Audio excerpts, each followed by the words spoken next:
to the Kerrville Weekly News for the week ending September 21, 2024. The great show of Scott Christensen and Ho that has been appearing at the Museum of Western Art ended today. Museum Executive Director Daryl Beecham said it was one of the most well-received shows that the museum has had in recent memory. It brought in art patrons literally from around the world. It was so powerful. So I hope you were able to check out the show.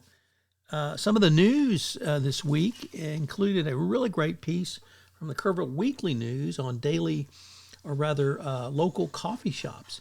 Obviously, there's some big chains in town like Starbucks and now Dutch Brothers. But it turns out that the local coffee shops are also doing quite well and thriving. So Pint and Plow, Paiz, and Lift Coffee in West Kerr County and Ingram all are doing quite well.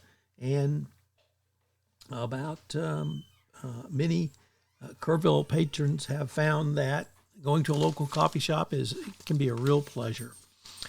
Next up, Cert, the Kerr County Community Emergency Response Team, is looking for new members. The County Emergency Management Coordinator, Dub Thomas, said they're looking for people who can be calm under pressure and willing to lend a hand when someone is in need. They need team members who can keep a level head, and so there will be an open house on September 28th.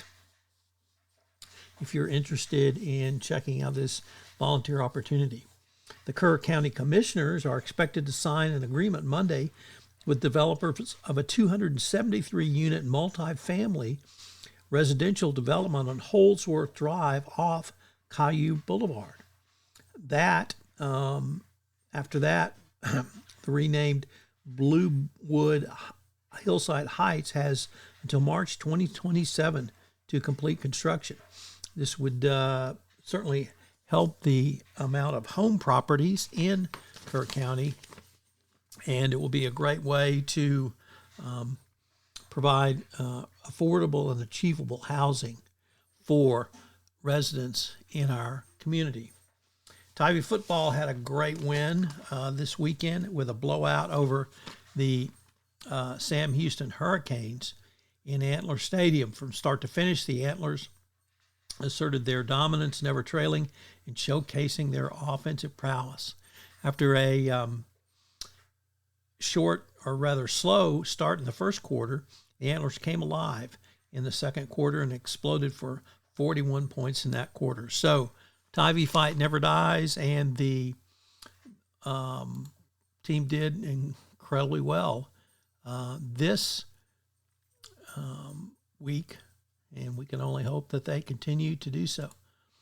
And our final story is about the Magnificent Seven.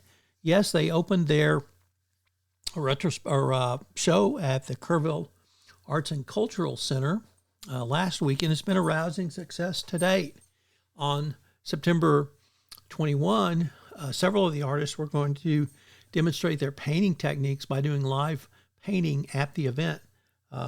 I've spoken with several members of the Magnificent Seven, and they have been thoroughly pleased with the results in the first week of the show.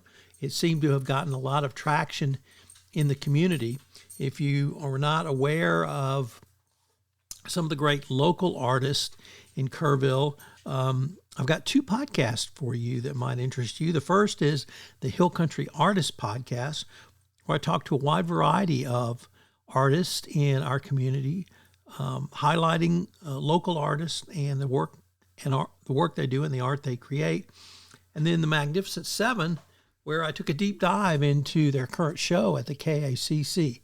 It's a great opportunity for you to learn more about local artists. So I hope you will check out one or more of those podcasts. And I really hope that you will get to the KACC in the next 3 weeks as the show extends to, or the Magnificent Seven Rides Again show extends to October 14th at the KACC.